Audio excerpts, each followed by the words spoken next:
Cypher up. Okay.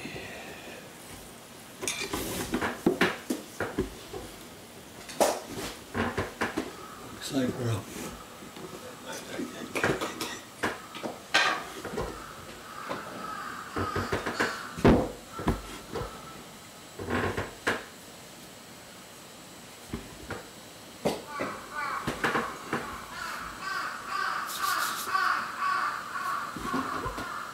They're hunting us. Good morning, guys. Good morning, good morning, good morning, guys and gals. Check Wi-Fi off. Straight on. Okay. Audio looks good. Okay. Looks good. Looks good. Looks good. I just made it here this morning. What with the shop not existing anymore, these days I'm in a no alarm clock mode. Gone back to the way I used to live. No alarm clock. I stayed up a bit too late last night and didn't set the alarm. Just made it. Just made it.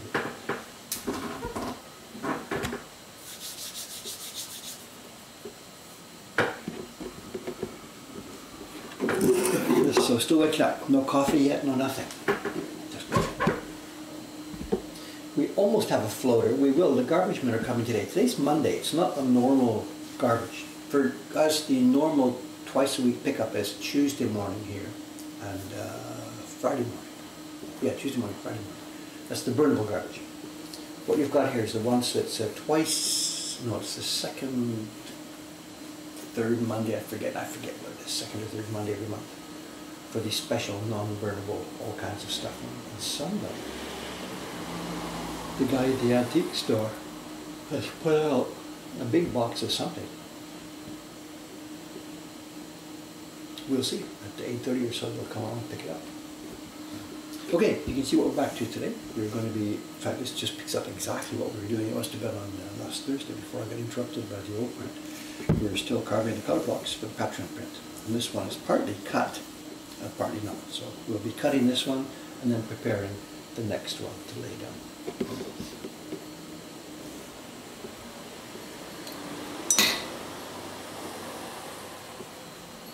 If I can wake up.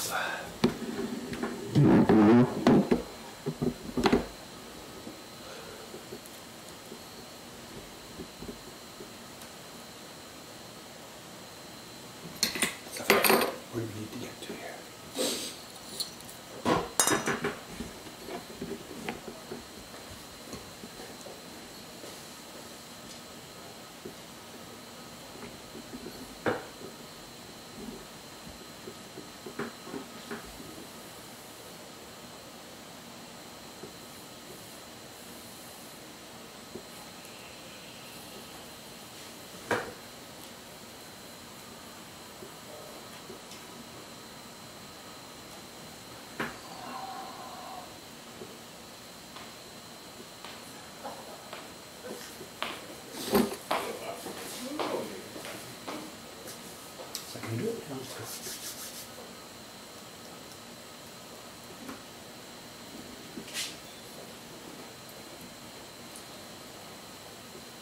The YouTube videos are getting, steady action. It's been a week or so, 2 weeks since we put one up. So whenever you put one up, the peaks, lots of people look at it and it's steady. So it's been steady. A bunch of comments over the weekend. And one comment over the weekend.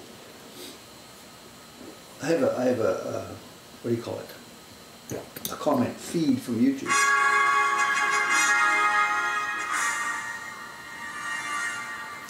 A comment feed from YouTube that shows the comments, or a selection of comments that are coming in from all different videos. There's no way you can go and sit and check, and there's more than 100 videos now, so I can't check the web page for 100 videos to see, has somebody commented, do they need an answer, should I be looking at this? So YouTube nominally has a comment feed for the whole channel. It doesn't really work. Whenever there's an occasional comment, it comes in. But whenever there's more than a couple of comments per minute, as in when a new video goes up, it doesn't do this. It throttles it and doesn't send them through. And this is not settable. You simply can't get all the comments. So there's no way for me to see all the YouTube comments, even though I'd like to answer the ones that have questions for Shogunai. Anyway, but at the moment now, because there's no new video up there recently, it is sending through most of the comments. There's nothing being throttled because there's only, a dozen comments a day or something. Anyway, one came in over the weekend, and at first I didn't understand it. The comment had a link to a number. It's, the comments can link to some specific spot in the video. And this was a comment on an older video I made about 10 years ago or something. And the comment was just a number that linked to one part of the video, and it said, "It's real." When I saw this comment, I thought, what is he talking about? It's real. It was just a link to a number.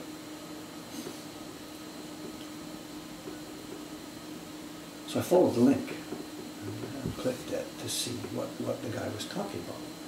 And the link that he had put in there, along with the comment, "It's real," the link was to some particular tiny clip in one of the older videos where Dave went like this, talking and talking and talking, and he went and pushed his hair out of his eyes like this, and then continued talking. And the guy's link was to that point where I'm doing this, and then his comment was, "It's real."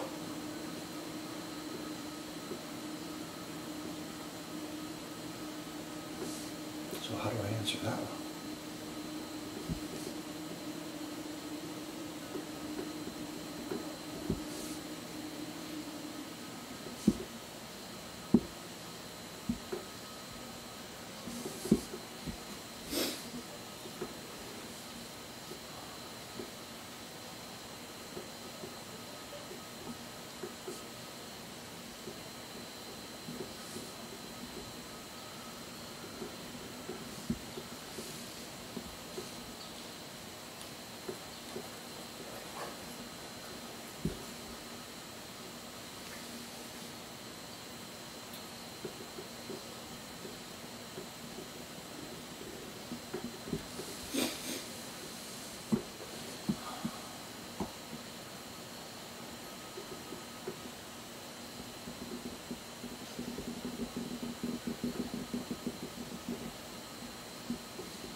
Just waking up. Boy, oh boy, oh boy.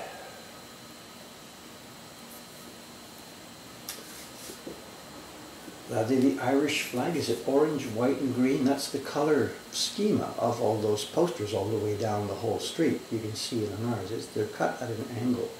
It's orange on the top and then green below. So it's an orange and green color schema. And this one's got a white label stuck in it.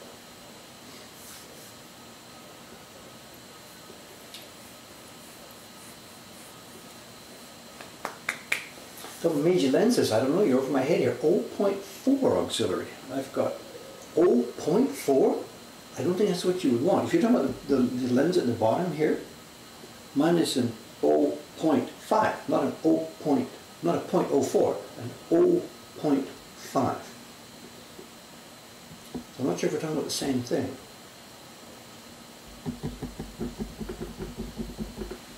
Not sure, anyway, not sure.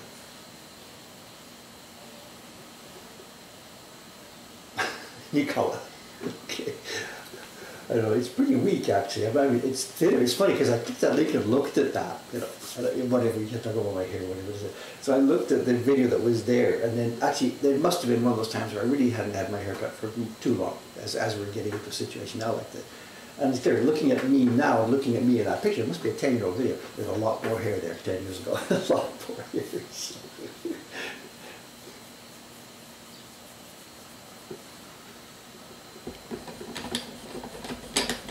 I don't know, what would be why would you want a 0.4 as opposed to a 0.5? I mean, it wouldn't be that much of a difference, would it? This here, this is my, it's an 0.5.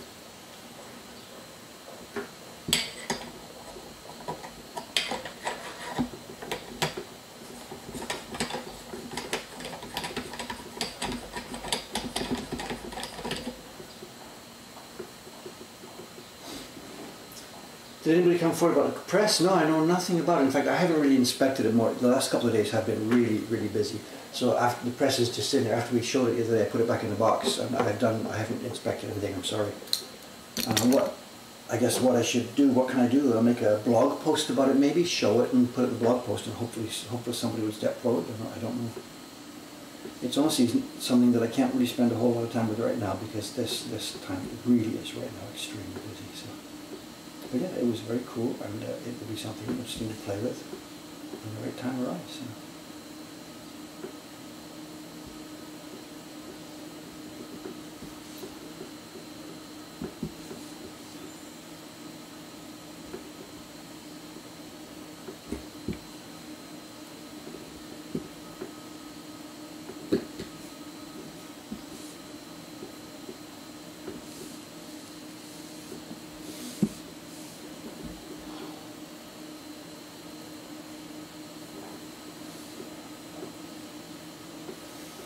Now what are we doing? We're keeping the skin, this is the darker brownish, so we're keeping the light brown skin out. We're going to put it inside the center, I think.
it's in and out on this thing. I don't remember here.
Talk about scopes.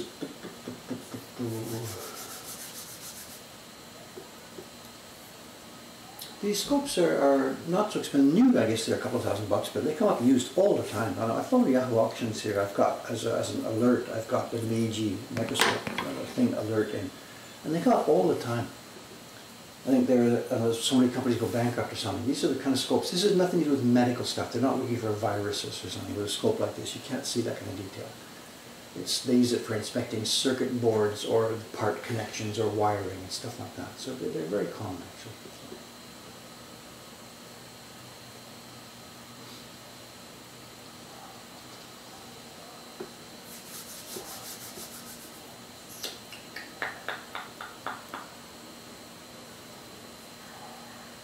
Carpal tunnel? I don't think so. I don't think so. Hey John, good morning, John Sam. Working on your thing. You're still pressing away, plugging away. Sorry not to be able to spend more time on it.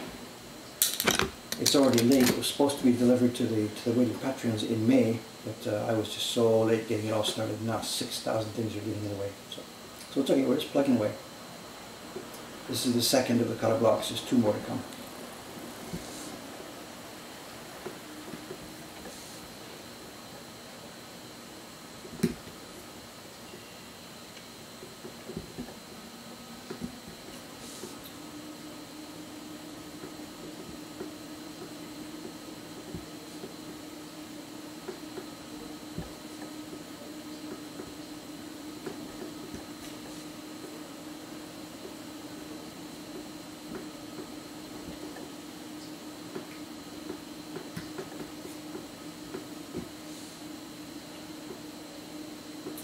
Okay, now that John's here, something mentioned. I don't know if you're from. Did you catch the news the other day and all? About the online woodblock print course. I know John here, John Amos here, speaking to everybody and John at the same time. John is a printmaking professor at a university there in the eastern side of the U.S. and he's had to put his classes and stuff online. So he's been developing online ways of doing printmaking. And I got a link the other day, I think we talked about it before, Terry McKenna here, the Australian guy who lives here in Karuizawa. He's now put online, up and running, an actual full course on how to make woodblock prints, Japanese style woodblock prints. It's all online and it's reasonably priced. He's doing it as a commercial endeavor, not like John's, which is for his college students.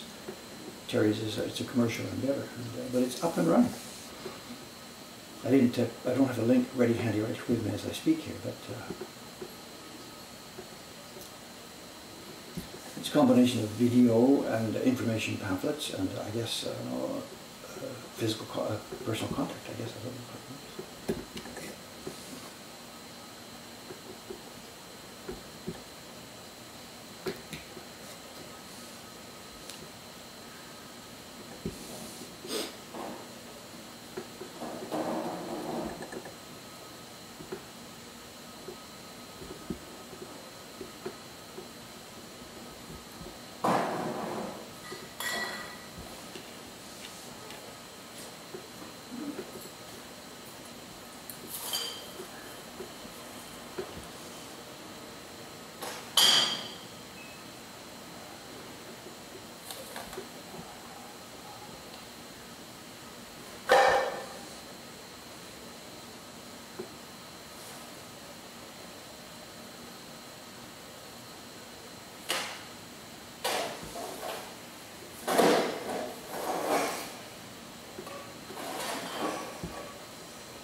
it's the advanced garbage man. He's the advanced man coming up to get it ready, and the truck will be here, I guess, any minute.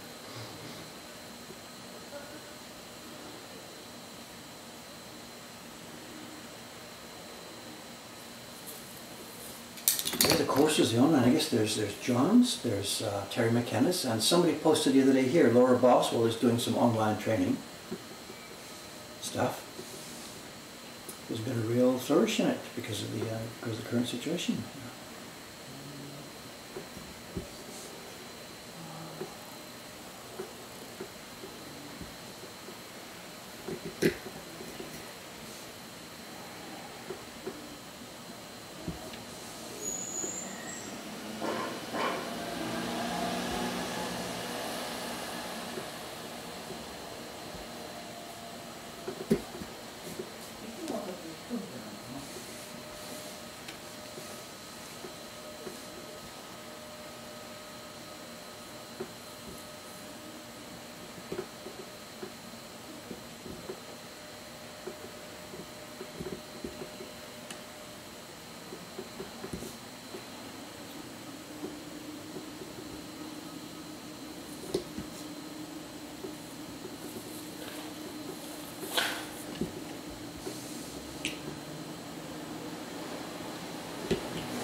Yeah, why the corners? Now the classic deal is when you're, we're over here. Here, these corners. There's two reasons for this one. One is it gives me a visual hint. When I move to the next step, when I'm whacking around with a larger chisel, it's really, really dangerous. You're sometimes the stuff you don't see, and you might take off things easily. But these corners and all these little end points that are already taken out, they're easy to see. They jump right into your eye. So that tells you in your chisel, there's something here, be careful and see what's going on. The other thing is, as somebody mentioned, it's a chisel entry point. Then when you're later on, you'll see in a minute when we get to it, when you're at the thing here, you've got your thing, your chisel here, and it's a chisel entry point. Your chisel can just simply slide in there, and away you go. And bump down the line. So for me, it's those two things. It's a visual warning. Some of them, the one at the corner there is not this case, but some of them, when you cut in the middle here, simply I'm cutting out because it's too small for the chisels to go in there later on. And this is the knife that would be cutting that anyway. So to cut this out now, rather than leave it for the clearing chisels, because this is the tool that clears this part of it. This kind of area is really dangerous. You can't see. This is the part that's going to stay, this is going to go, this is going to go. So actually I'd be to be more careful. I should cut a bit more away, just so I can see the stuff. And also this yellow I use, the highlighter, it's actually getting old and weak and it's really faint, and this is not a good idea. We need a much brighter. Kawasaki-san asked me, please don't use that stupid yellow thing you use. She told me, please use a nice purple one. And we did the other day, but actually I forgot. So we're cutting enough away so that I can see what I'm doing later on the next time.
Getting these small circles here makes me think about that video, the Eco-Sound video we did a week or so, a couple of weeks ago.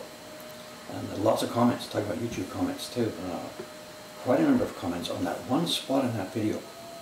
The conversation where I was struggling with Japanese. I couldn't try and express what I was going to say. I gestured to the guy, talked about when you're carving small circles, you know, and I couldn't remember the word for the chip, the knife, when the knife breaks off. It was kake, but I couldn't remember the word.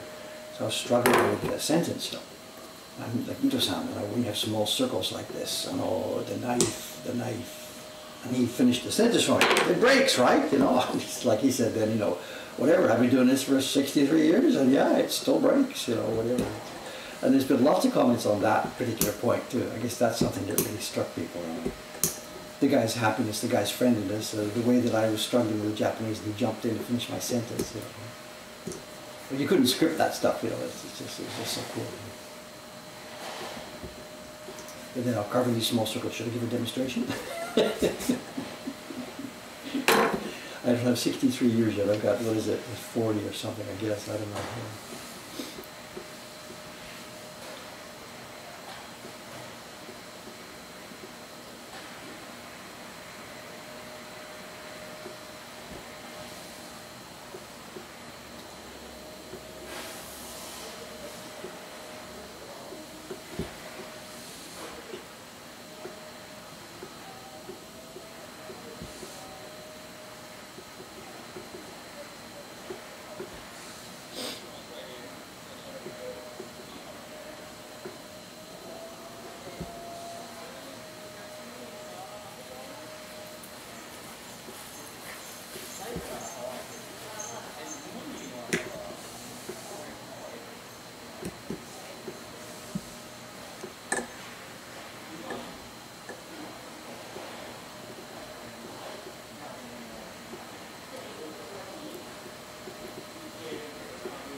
Really is confusing sometimes what's in and what's out, what's in and what's out there. Be careful.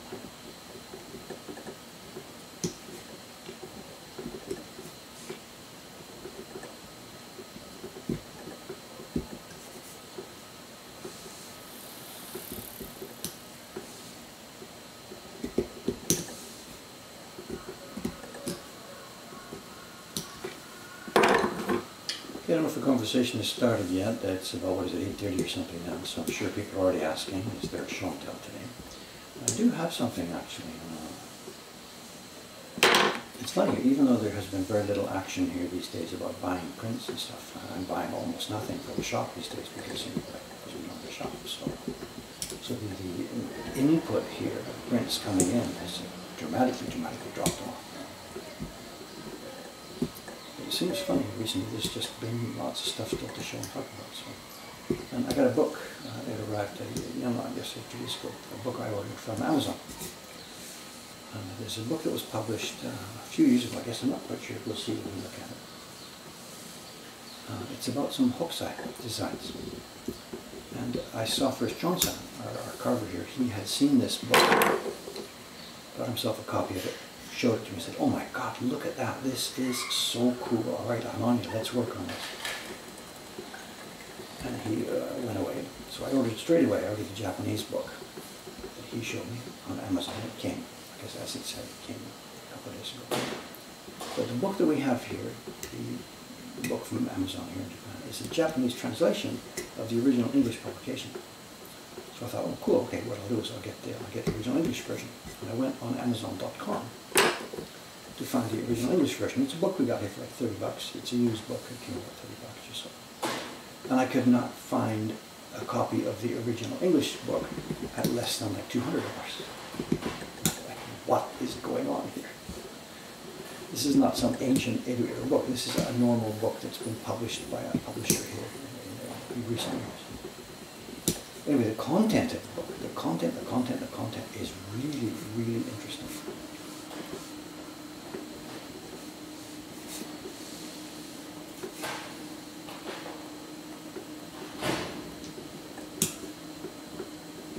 This was a bit spongy here, this piece.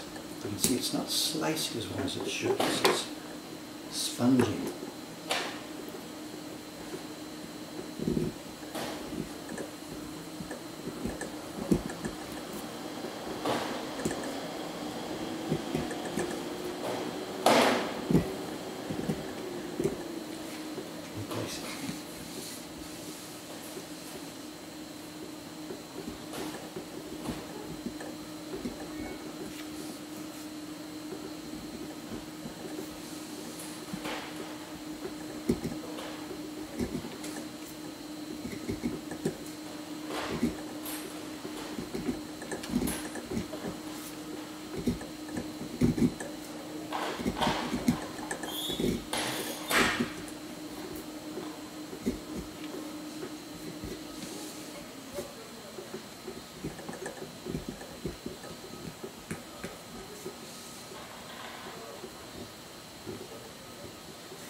Burns out.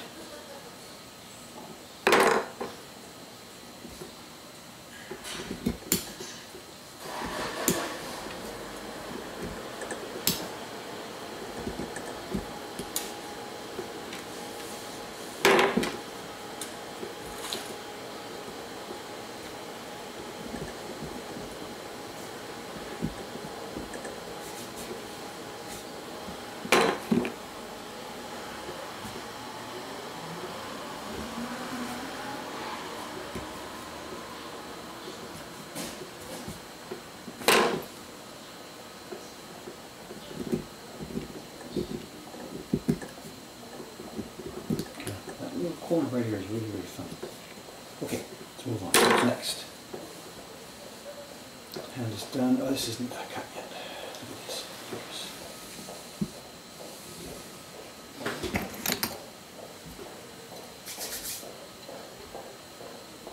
Conversation. I'm sorry to miss all this. Oh, the pole is levitating. Look at this. Very nice, very nice.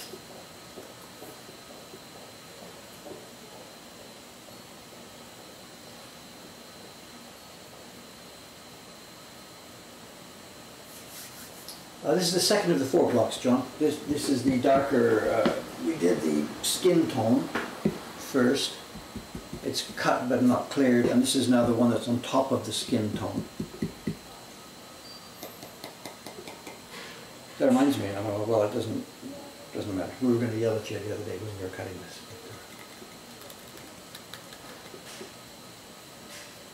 A couple of places. The skin tone block, I saw that you had some slices cut out, so without thinking too much about it, I cut out the slices on the skin tone block thinking they were going to be highlights, lighter.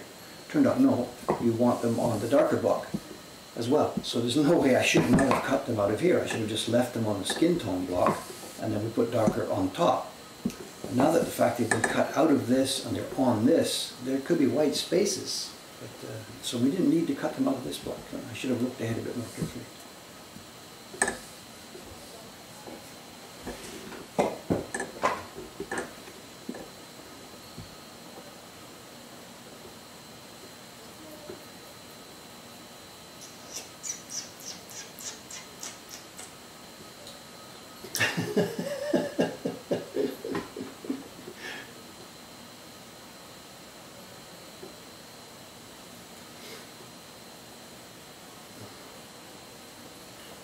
Yeah, no sweat, whatever, of course. Yeah.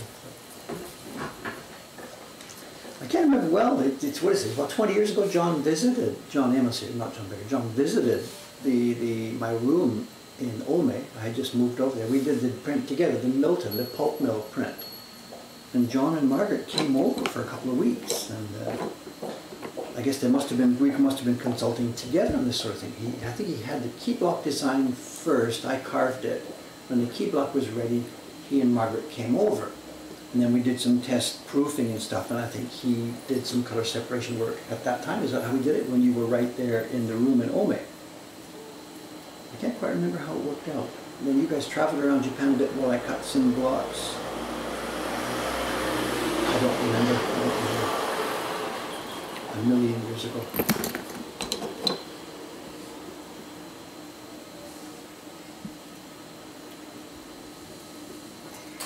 So I'm going to cut this part of this here larger in case, just so that we don't get a white spot here.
That's out, I thought it was in, it's out. So.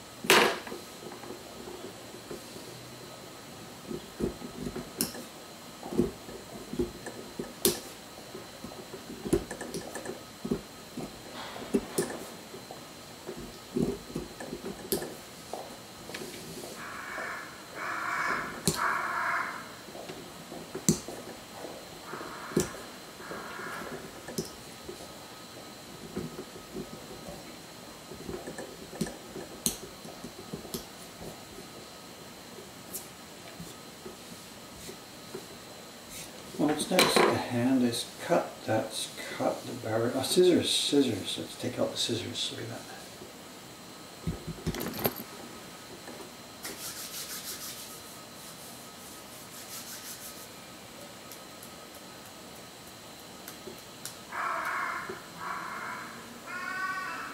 Those crows sound big.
A racing car coming.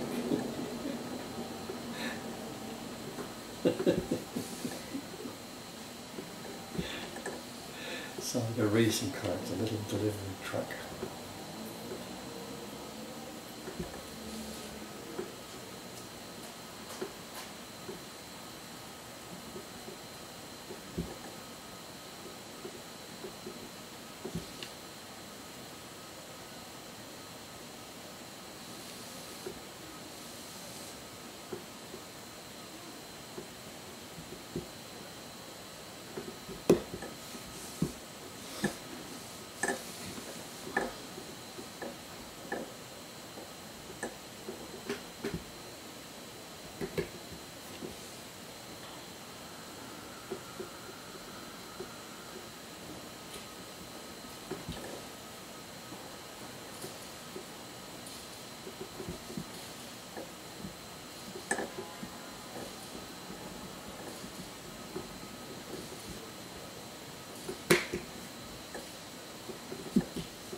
Is it me or are the crows actually crazy busy out there this morning, more than normal?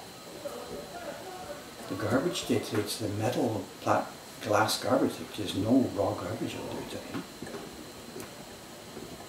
Not in this block, different blocks, different situation.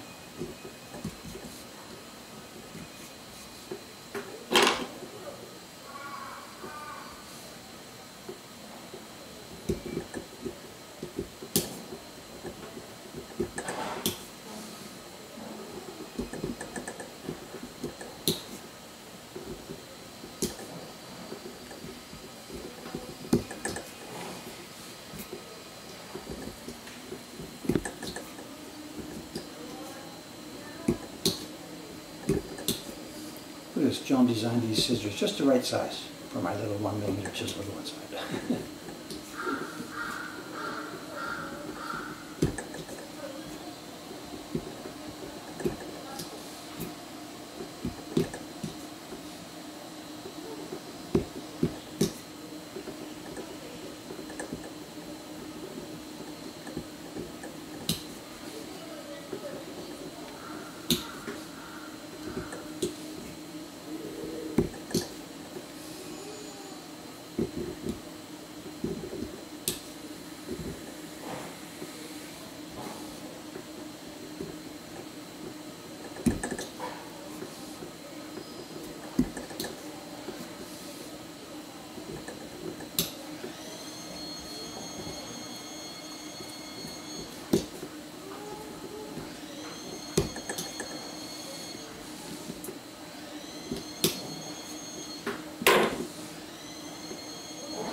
It's one noisy little town out there today.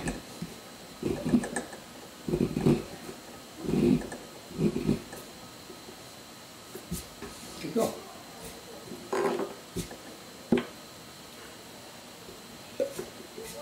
One pair of scissors jumped out. What's next? Oh, I know. There's a bunch of. Oh, here we are. Yeah, up in the bearing skin. We got all these dots. This is going to take some time. I thought we were finished.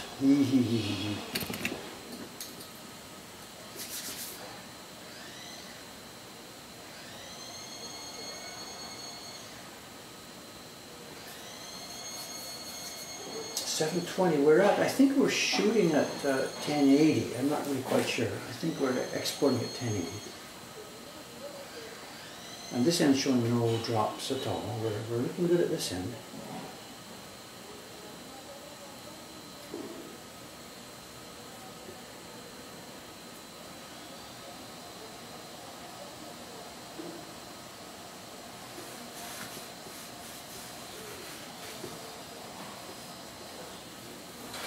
The crows don't come down to street level too much. They come during the night, sometimes when there's wet garbage and stuff out.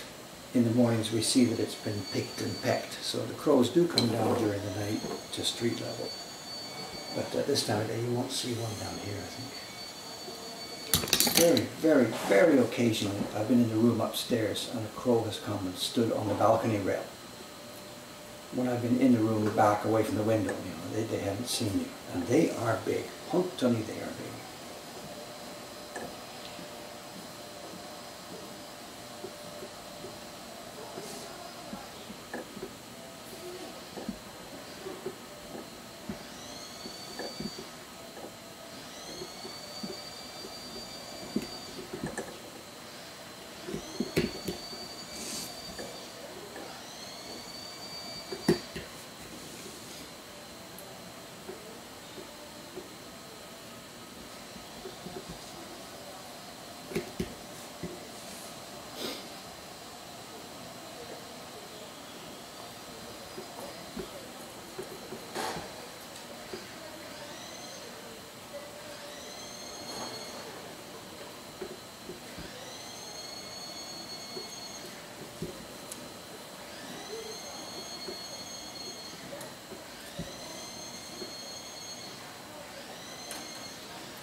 about that too. Is this somebody screwing something? I don't know. What's the repeated sound?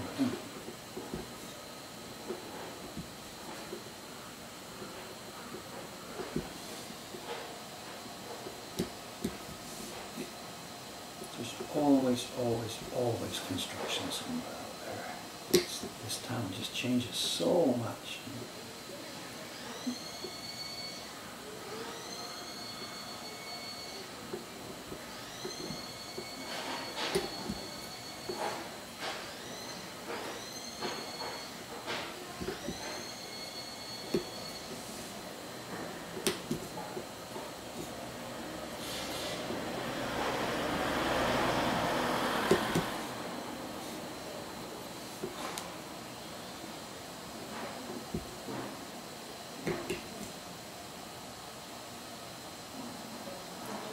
The kimono shop next door, of course, is still closed, just as we are. There's no customers for them.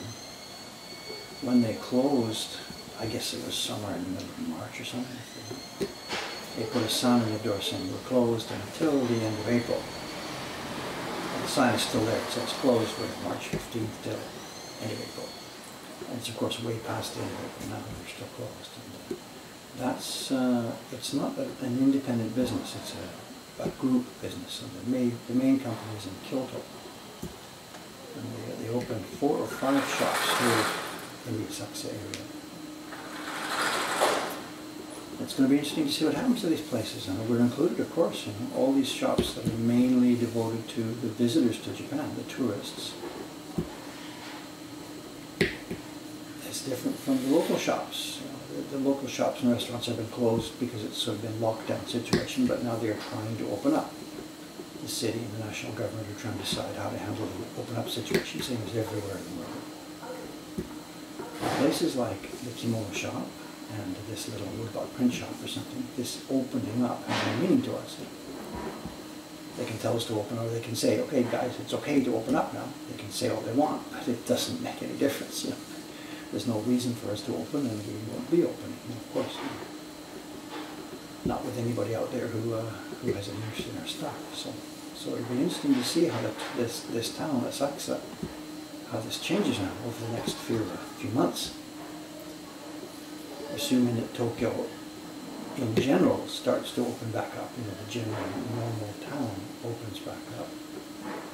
Asakusa is different. And I guess it'll break down into 2 groups. The companies that just say there's nothing in it for us and they'll just close down. Or the companies that think they're going to try and wait it out until the people come back. There will be those 2 groups. And we're still wavering, I'm still wavering myself on how to move forward with this. As I've said before, our lease on part of this building comes up in midsummer. Ooh, the tip of the knife there, look at that. Just a tiny moment's carelessness. Tip is gone.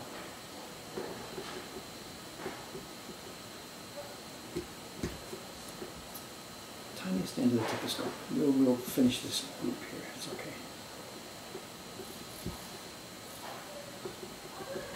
It's the same thing as going around those small circles. Putting it in a bit too deeply and going around a circle. Catching. I shouldn't have put it in quite so deeply.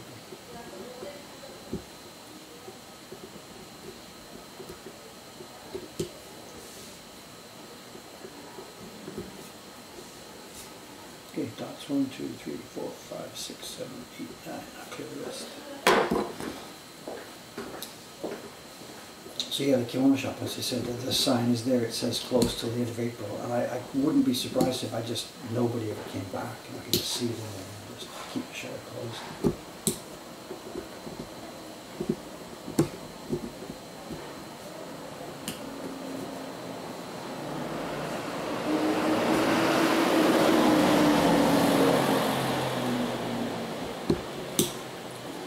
Part of it will depend too on the different landlords. If the landlords are easygoing, if they're, let you go guy, get somebody else in there.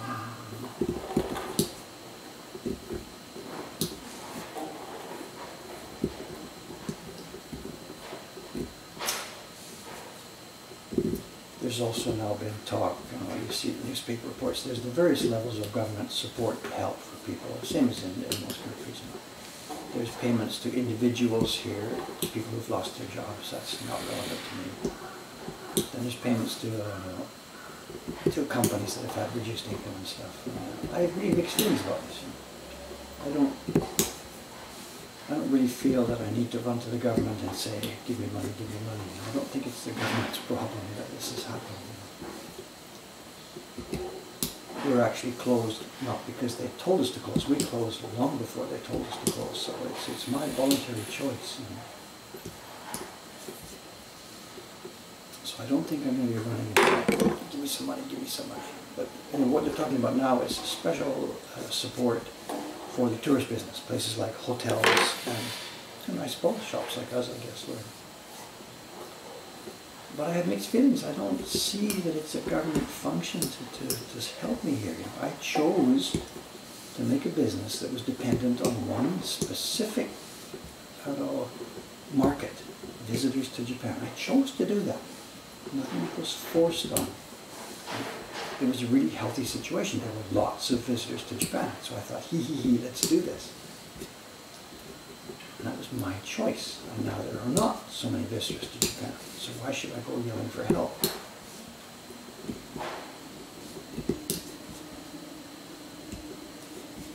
I don't see it as a taxpayer problem.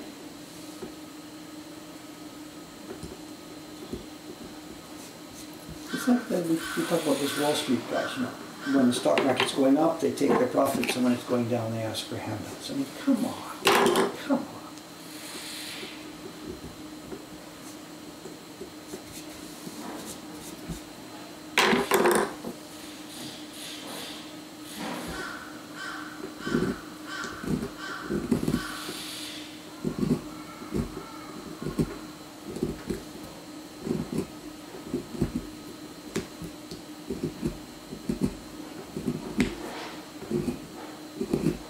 Hard bit. You can see what this is. This is a knot in the wood here, where one of the tree branches came out.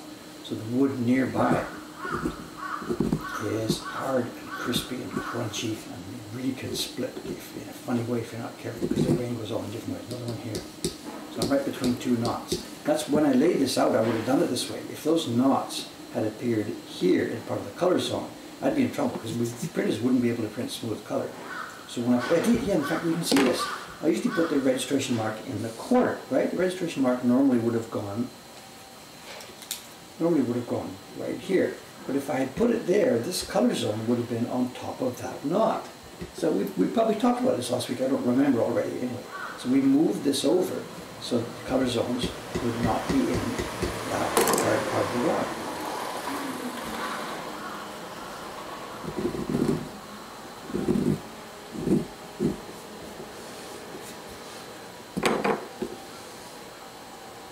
I was thinking, what's going on here? This is all so hard to remember. Okay, are we cut? Is everything cut? Let's have a recap here.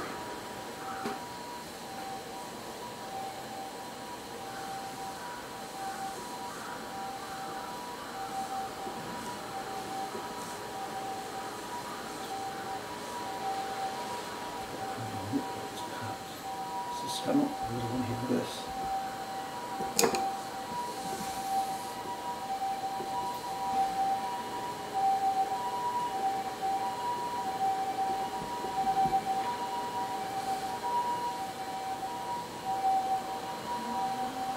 But actually I'm confused. Wait, what is that? What is that?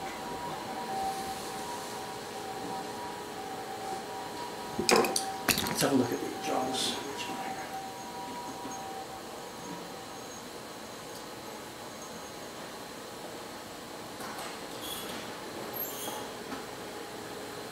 Oh, it does come out. Okay, it's not table. It's the Gersons. Okay, it does come out. All right.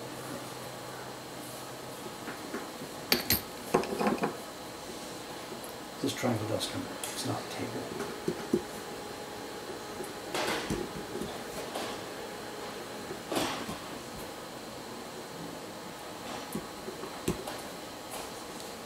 Let's get this up one here.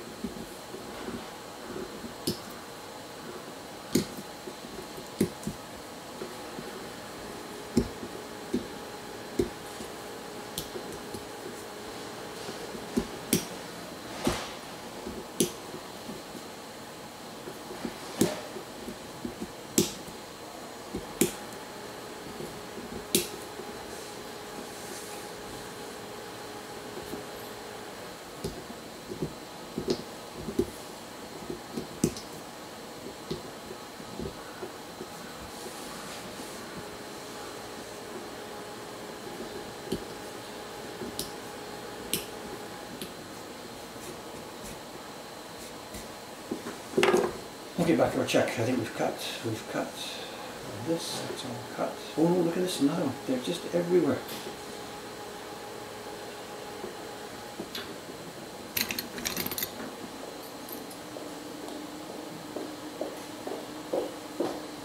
Where's this? It's the wrong block. Here. Yeah. We had the 3, 1, 2, 3. It's a fourth one, little triangle in there. Right.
Okay, that's that. And up on the top one, I think we've got everything up on the top one.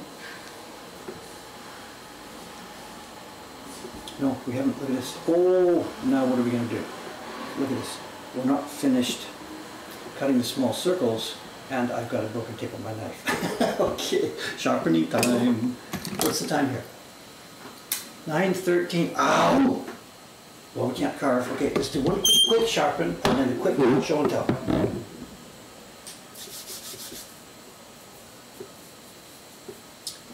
9:13. I don't have a 20-minute show and tell. Let's do a quick sharpen. It's not broken much, and then a quick show and tell.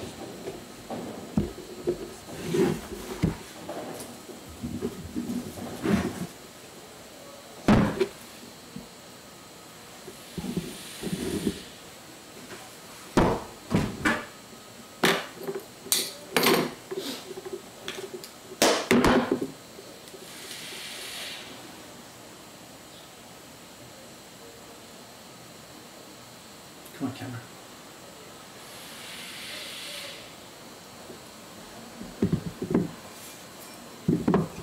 Tell you what I should do though. Oh, let's try playing with the new one. Show? We talked about this last week. Oh, so let's do this. Let's play with the new one.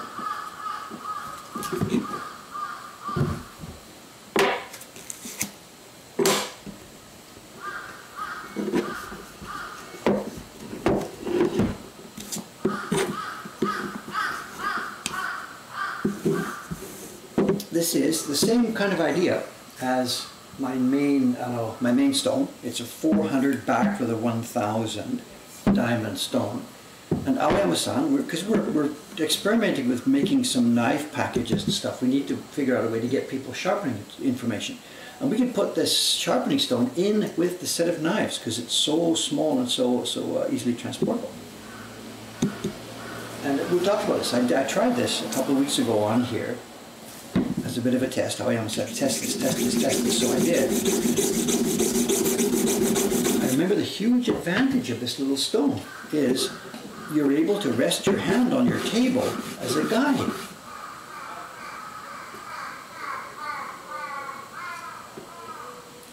They're coming for us, these crows. Hopefully they're coming for us. If I don't show up on the Thursday, you'll know where I am. Look for my body. So, the sharpening stone here, I can get my angle figured out here, and then because my hand is actually sliding on the table,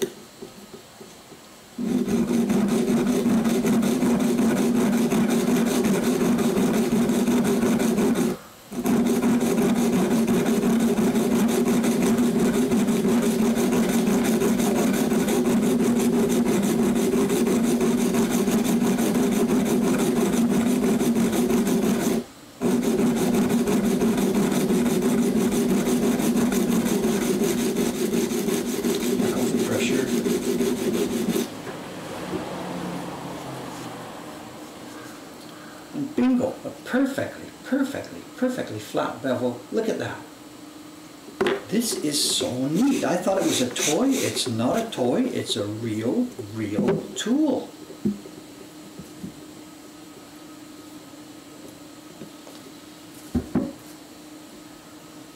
No, we don't use leather. You'll see in a minute what happens. So in Western sharpening, the final step is a leather strop. We don't use that here. I mean, I've never ever seen such a thing in Japan. There's no... Sharpening is done with 3 levels of stone, a tough one to make your shape, then the medium one now to take away the scratches and leave the metal the right shape and smooth.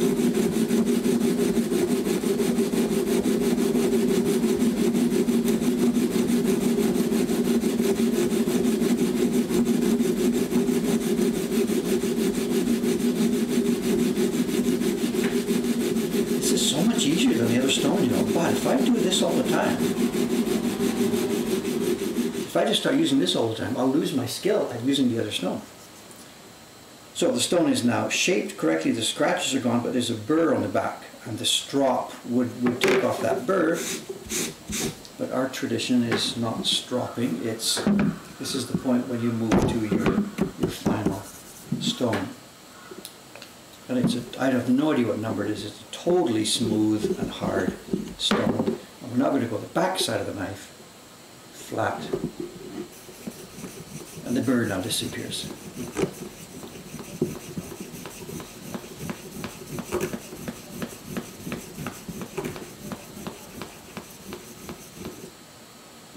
And we'll touch the front as well.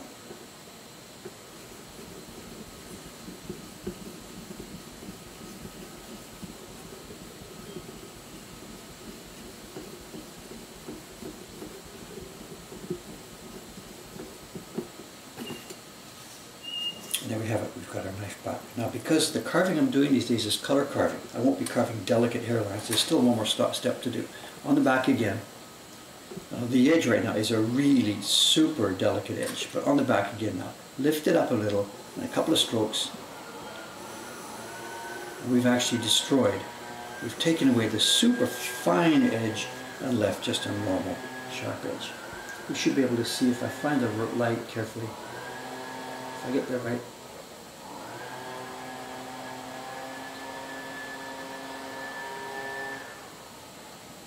The bevel on the back, I can't find the angle.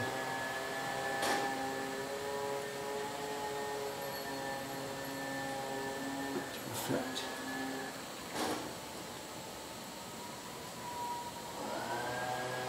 Can't see, I'm trying to find a spot. Well, there it is, there it is, there it is. See it? Look at that, look, look, look. There's the bevel now on the back. See that? The light shining there. There's a secondary bevel on the back of this thing now.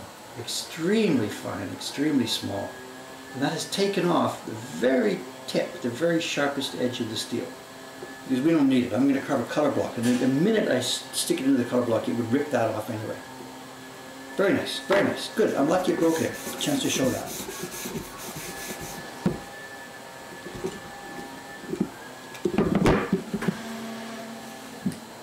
Tony, okay, that's show and tell, show and tell, show and tell.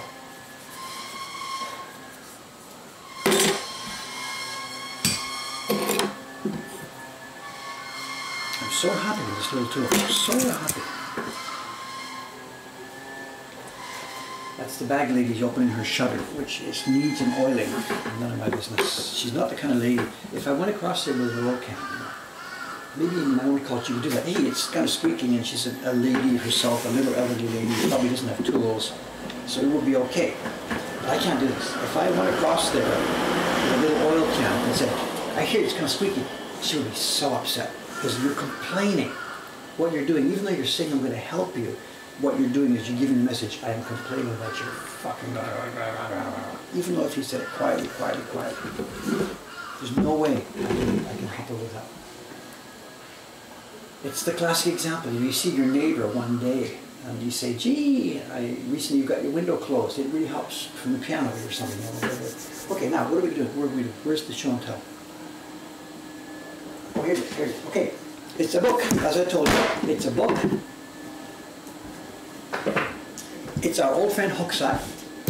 And this is a normal book. The ISBN number we'll show it to you later. There's an English version of this, a Japanese version of this. And the English version, as I said, I was not able to find one under $200. I mean, give me a break.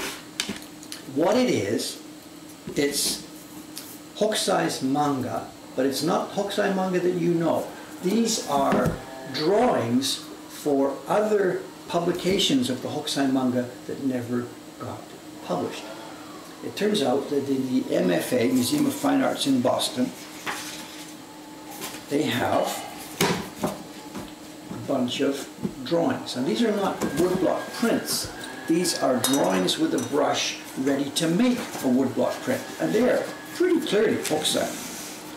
I mean, there's no name on them, there's no signature on them, but they are pretty clearly absolutely Hokusai. And these are brush drawings. This is not a woodblock print you're looking at. This is a brush drawing, and it is 3 books. Zoom in, zoom out, zoom in, zoom out. Wow! It is 3 books, and they're a different size and structure from the Hokusai manga that we know. They're horizontal instead of vertical. It's book 1, book 2, book 3. And they are drawings ready for cutting. They've got the borderlines in, they've got the calligraphy in, they've got all the delicate hair where it needs to be. These are Hokusai drawings ready for carving. And there are dozens and dozens and dozens and dozens, and it just does not finish. It's volume 1, volume 2, volume 3 of the kind of stuff that we know and love in the Hokusai manga. Hundreds of uncut, not yet made into a woodblock print, Hokusai drawings. I mean, what? I mean, what?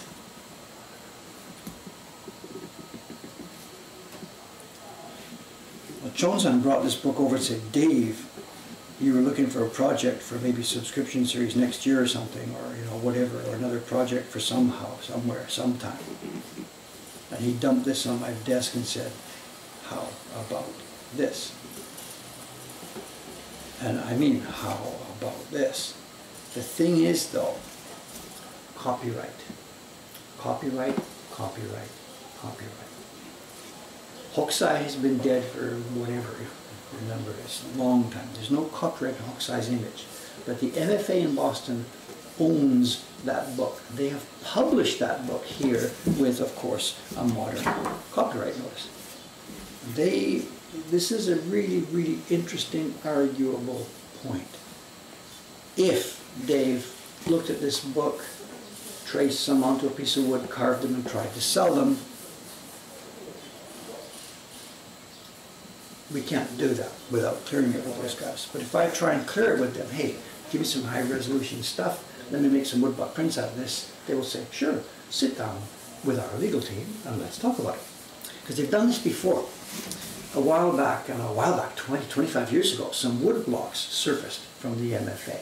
And they sent them over to Japan, and they had woodblock prints made from them by Adachi. They did limited edition of 200 each and all that kind of crap.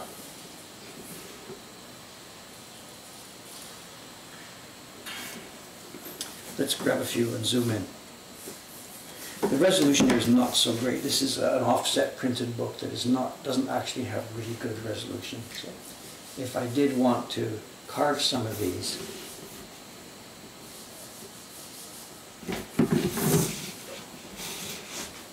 if I had the originals, of course I could reproduce them with no, somebody saying, yeah, I could make prints from the originals, but I don't have the originals. They're in the possession of the MFA. And what they've done in producing this book, they have watermarked some of the stuff. It's interesting.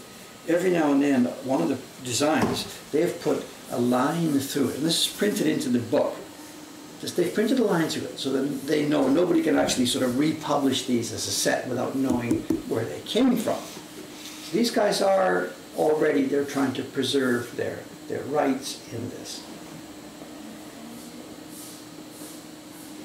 This is Ebisu Daikoku. This is Ebisu, and this is Daikoku, the two guys, the magic hammer that brings the wealth, and the guy who fishes for the tai, Obere Tai. And There are just, some of them are not so interesting images, some of them are wonderful images. I would not want to spend the next 20 years copying the whole thing, but good grief, would I like to take some of these interesting images and make a series out of them. As in, for example, a one-year subscription series, you know.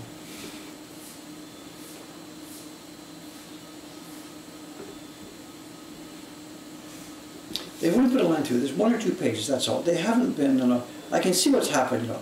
The curators have said, no, don't do this, don't do this. And the legal team says, you are going to watermark these. And it's really 1 or 2, so don't get upset about this. They haven't destroyed the whole book. I found an example there.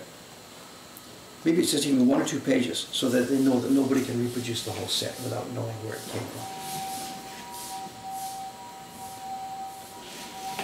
It's page after page after page after page after page. This series we're looking at here is a series on how to make silk, obviously from silkworms up to the finished product. There's a bunch of different ones about craftsmen making fabric. A lot of it is just fabric-based stuff. This one, they're making rope. A bunch of craftsmen pulling and twisting and making rope.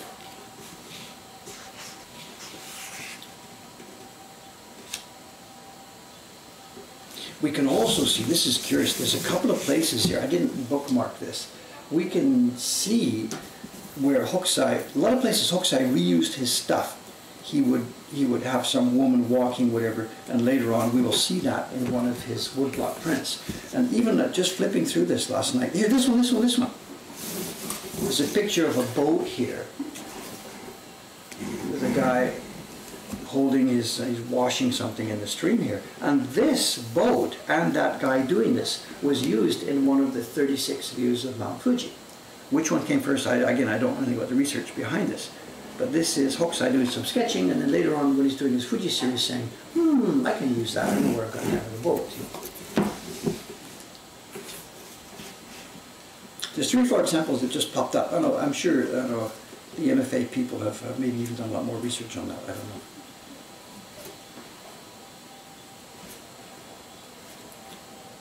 Anyway, there's the idea. The idea is on the table, and there's 2 things. You know, if I wrote to them and said, hey, got an idea here, we have a woodblock printmaking workshop over here. If I wrote to them, as I said, I know exactly what would come back. A letter from their legal team saying, okay, let's start the negotiations.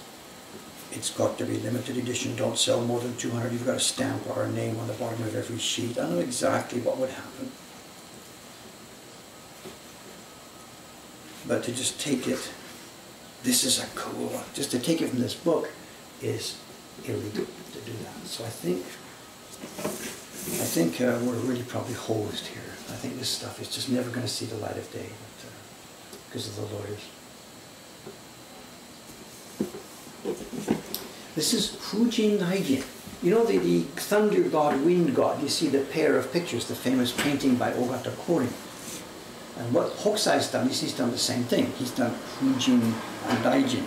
This is Daijin, Kaminari, and this is Fujin, the wind god. And he's done something interesting. We normally see 2 guys, Fujin, Daijin. And one of them is the wind, Fujin, and Daijin has got his drums. It's the thunder.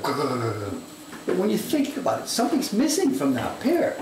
They're supposed to represent thunder and lightning, and they're not. The Japanese Fujin Daijin represents wind and thunder, not lightning. And Hokusai has fixed that. What he's done is this. He's got Daijin with his drums and his drum beats, and he's got all his drums around him, booga, booga, booga, booga, booga, booga, booga, booga, booga. And over here we have the classical Fujin with his bag blowing air out of it. And we have a third god with a couple of mirrors, and she is flashing lights down into the world. It's supposed to be 3 people, not 2 people. And Hokusai has given us 1, 2, 3, along with an added monster. But he looks like he's got some light thunder.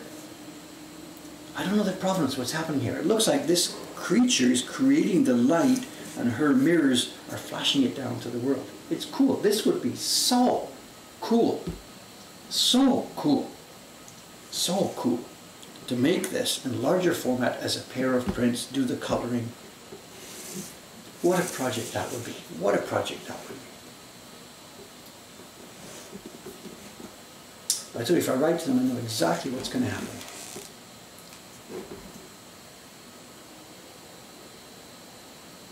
Anyway, there it is. You can look it up. Let me show you the book. As I mentioned, the English version of this is super expensive and unobtainable. But here's the ISBN information. The Japanese version still got the pictures, and this will be about, it cost me something like $30 on Amazon. So this should be available here and there, here and around. Here's your ISBN. When was this all published? It's been around for a while. It's been around, this book. 2016. So. Here, this might be interesting. Here's your NFA information. This is the information on the original English book. Here we are.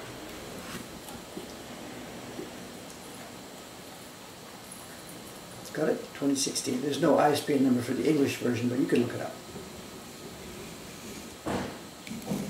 The Japanese version was a year later, 2017. Anyway, there you have it. A potential future project, maybe. Anyway, a really super interesting book. If you got some dollars to spare, grab it and study it. There's so much interesting stuff there. Here we are. It's 9:30. It's Monday. I won't be seeing you again for 3 days. I will be off now, working. I'm not sure what we'll be back on Thursday. It might be more chibi carving. It could be, I don't know. Maybe something. I'll see you Thursday. The book is on Amazon UK for £800, the Japanese version or the English version. You gotta be crazy. Whatever. Sorry, can't help you. Okay, guys, thank you very much. I will see you on Thursday afternoon, Thursday morning, back with our next stream. Thanks for watching. It's been a bit chaotic today. I am really hungry. I skipped my breakfast. I woke up just 10 minutes before the stream. Won't let that happen again. See you on Thursday. Thanks very much. Bye for now.